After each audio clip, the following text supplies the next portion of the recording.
Horror कहानियाँ थी। अगली मौत किसकी? संजीव अपने दोस्तों राघव और प्रतीक के साथ बियर बार में बैठकर बियर पी रहा था। संजीव आज बहुत खुश लग रहा था। अरे यार, आज की पार्टी में तो मजा आ गया। तुम दोनों दोस्तों के साथ तो मेरी जिंदगी इतनी अच्छी है कि क्या बताओ कितनी अच्छी है। अरे भाई, अब दोस्ती की है तो जीना मरना सब साथ में। हाँ, अरे यार सुनो, जल्दी से एक बियर और ऑर्डर करते हैं ना, एक आखिरी, और उसके बाद ये जश्न यहीं खत्म हो जाएगा। अरे हाँ, क्यों नहीं। वेटर, जल्दी से 2 बियर की बोतल लेकर आओ। आज मेरे दोस्तों को जश्न मनाना है, क्यों? इतने में वहां पर एक बहुत सुंदर लड़की छोटे छोटे कपड़े पहनकर हाथ में बियर की बोतल लेकर उसके पास आती है। ये लीजिए, आपने बियर ऑर्डर की थी ना, मैं लेकर आ गई। क्या बात है यार, इस बार की वेटर तो बड़ी सुंदर है। अब बियर लेकर आई हो तो अपने हाथों से ही पिला दो ना। हाँ, क्यों नहीं, जैसा आप बोलोगे मैं वैसा ही करूँगी। क्या बात है यार, अब तो लगता है रोज यहीं आना पड़ेगा। उसके बाद वो लड़की उन तीनों को बियर सर्व कर देती है। पार्टी करने के बाद वो तीनों अपने अपने घर जाते हैं। प्रतीक, संजीव और राघव को उनके घर छोड़कर जैसे ही अकेला अपनी कार में आकर बैठता है तो अचानक उसे एहसास होता है जैसे उसकी कार की पीछे वाली सीट पर कोई बैठा हुआ है। वो तुरंत पीछे मुड़कर देखता है। तुम यहाँ क्या कर रही हो? और तुम मेरी कार में कब आई? अरे तुम तो बार में वेटर थी ना। बस ऐसे ही मेरा दिल कर रहा था आपके साथ आपके घर चलने का, इसलिए मैं आपके साथ चली आई। अरे लेकिन तुम मेरी कार में आई कब? अभी कुछ देर पहले तो यहाँ पर मेरे दोस्त बैठे हुए थे। प्रतीक के इतना बोलते ही उस लड़के का चेहरा खतरनाक तरीके से बदल जाता है। उसकी आंखें पत्थर की तरह सफेद और पूरे शरीर पर नीली नीली नसें उभर आती है। गाड़ी चलाओ, पूरी स्पीड में चलाओ, और अगर तुमने गाड़ी रोकने की कोशिश भी की तो मुझसे बुरा कोई नहीं होगा। डर की वजह से प्रतीक के पसीने छूटने लगते हैं। उसका शरीर बुरी तरह से कांप रहा था।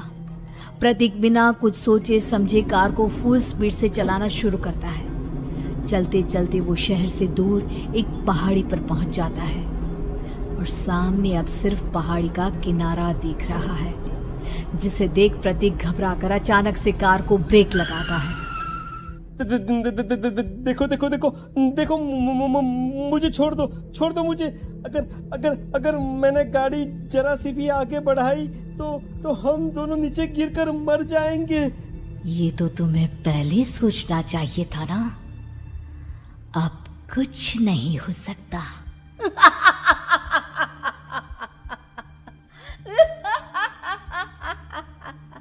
छोड़ दो मुझे। नहीं, प्लीज मुझे छोड़ दो। प्लीज मुझे जाने दो। छोड़ दो मुझे। गाड़ी आगे बढ़ाओ।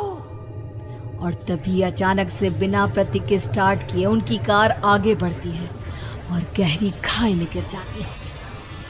उसके चीखने की आवाज एक चारों तरफ सुनाई देती है।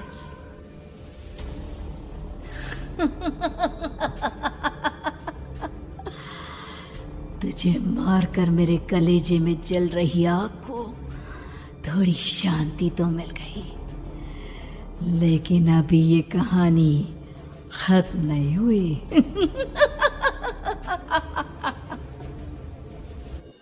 और फिर अगले दिन राघव और संजीव को पता चलता है कि प्रतीक की पहाड़ी से नीचे गिरकर मौत हो गई। अरे कल रात की तो बात है यार, हम सब बैठकर पार्टी कर रहे थे, लेकिन मेरी एक बात समझ में नहीं आ रही। राघव शहर से इतना बाहर उस पहाड़ी पर इतनी रात को क्या करने गया था? अरे यार, वही सोचकर तो मैं भी परेशान हूँ। हम दोनों को छोड़ने के बाद तो वो सीधा अपने घर जाने वाला था, और वो आत्महत्या क्यों करेगा भाई? कल रात तक वो कितना खुश था, हमारे साथ सेलिब्रेट कर रहा था। हाँ, लेकिन पुलिस ने तो यही कहा है कि प्रतीक ने अपनी कार को जानबूझकर पहाड़ी से नीचे गिरा दिया और आत्महत्या कर ली। अरे यार संजीव, मेरी तो कुछ भी समझ में नहीं आ रहा है। चल ठीक है, अब मैं अपने घर जाता हूँ। Okay, bye. राघव अपने घर में अकेला था। दोपहर का वक्त था।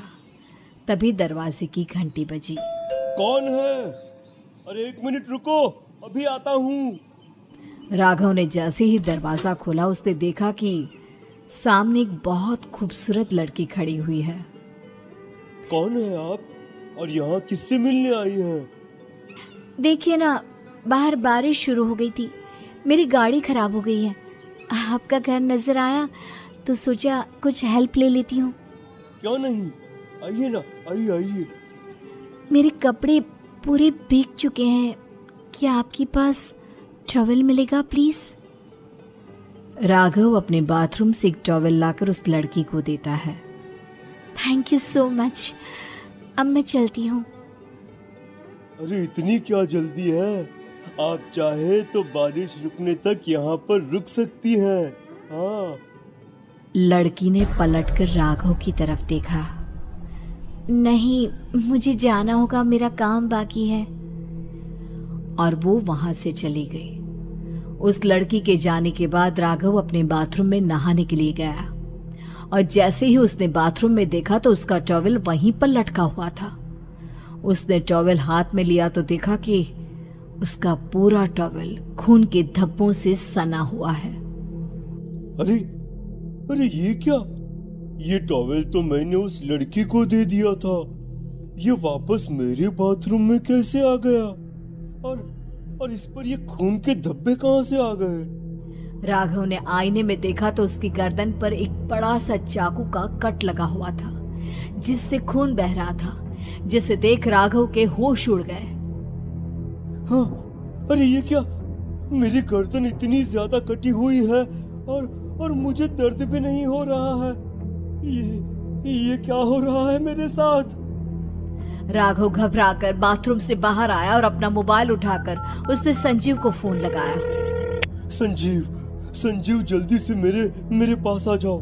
मुझे लगता है कुछ बहुत बड़ी गड़बड़ है, जल्दी आ जाओ। उधर से आवाज आई, लेकिन वो आवाज संजीव की नहीं बल्कि एक लड़की की थी। कुछ अजीब नहीं हुआ है, बस तुम्हारी मौत तुमसे मिलने आई थी और तुम्हें मारकर चली गई। अब तुम इस दुनिया का हिस्सा नहीं हो राघव, इसलिए तुम्हें अपनी गर्दन के कटने का दर्द भी महसूस नहीं हो रहा। नहीं, ऐसा नहीं हो सकता, ऐसा नहीं हो सकता। कौन हो तुम? तुम्हारी मौत। अब संजीव के पास खबर पहुंचती है कि राघव ने अपने ही घर में चाकू से गर्दन काटकर आत्महत्या कर ली। ये सुनने के बाद संजीव के होश उड़ गए। वो पसीने से तरबतर हो गया और एक अनजाना डर अब उसके दिल को सताने लगा। संजीव के साथ ही उसका एक छोटा भाई राजीव भी रहा करता था। अपने भाई को इस तरह परेशान देखकर राजीव उसके पास आया। अरे भैया, क्या हुआ भैया? आप इतने घबराए हुए क्यों लग रहे हैं?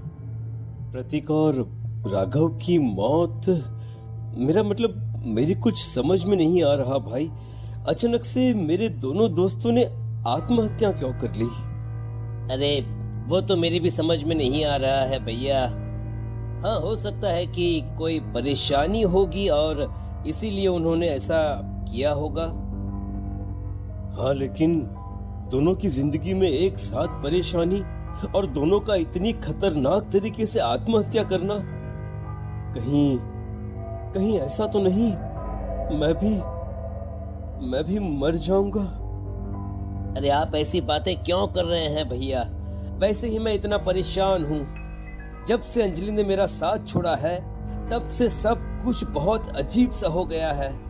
रोज रात को डरावने सपने आते हैं। ऐसा लगता है जैसे अंजलि बार बार मेरे सपनों में आकर मुझे डराने की कोशिश करती है।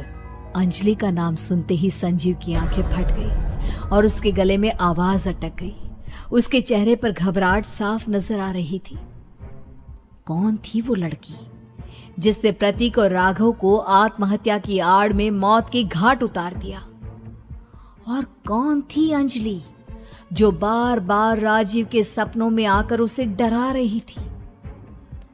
अंजलि का नाम सुनकर संजीव इतना घबरा क्यों गया?